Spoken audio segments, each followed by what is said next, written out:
Today, we're going to talk about a hidden language, a language that your own mind has been speaking to you probably for your entire life. And we're going to figure out how to finally decode it. You know that feeling, right? That sense of déjà vu where you find yourself in the same situation, having the same exact feeling, almost like you're reading from a script you didn't write. It's like you're stuck in a loop and you can't quite see how to get out. But here's an idea. What if you're not actually stuck? What if those repeating moments, those patterns, aren't a sign that something's wrong with you, but are actually messages, a kind of communication from a deeper part of yourself, just trying to get your attention? Okay, so let's start at the beginning. The very first step is just learning to see these patterns as they happen. It's all about recognizing what's actually going on. So what are we even talking about when we say pattern? Well, think of it like a chain reaction. Something happens, that's the trigger. That trigger kicks off a thought. That thought creates a feeling, and that feeling pushes you toward a familiar behavior. Trigger, thought, feeling, action. It's a sequence that just runs on autopilot. And I'm willing to bet some of these look pretty familiar. Maybe you're the master procrastinator who suddenly needs to organize their bookshelf when a deadline looms. Or you look back and realize you keep dating different versions of the same person. These aren't just quirks, you see. They're well-worn neural pathways. And just noticing them is a huge first step.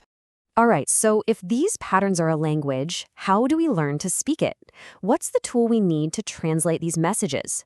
Well, it's a term you've probably heard 1,000 times, but we're going to look at it as a practical tool: emotional intelligence.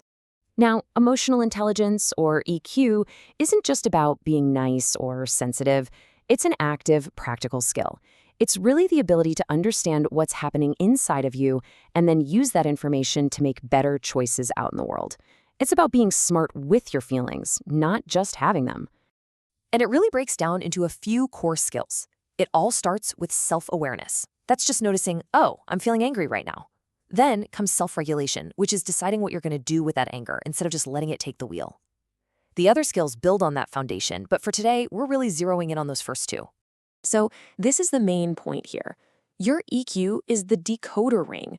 It's the thing that lets you look at one of your patterns and instead of getting frustrated, you can get curious. You can see it not as a problem, but as a piece of information. Okay, theory is great, but let's get practical. How do we actually do this in the real world when we're in the middle of a stressful moment and about to fall into that old habit? Let's break down the how-to. Just look at the difference here.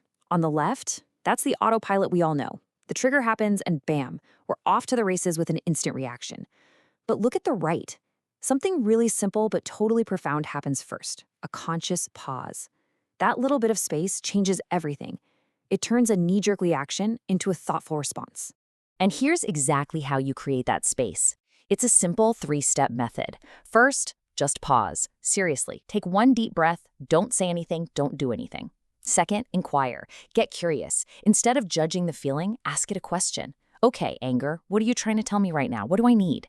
And third, based on that answer, you get to choose a new way forward. This idea from Viktor Frankl just says it all so perfectly. That space you create when you pause, it isn't empty. It's filled with power.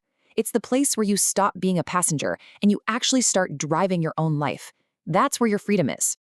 So once you start practicing this in the moment, you can zoom out and begin to do something even more powerful.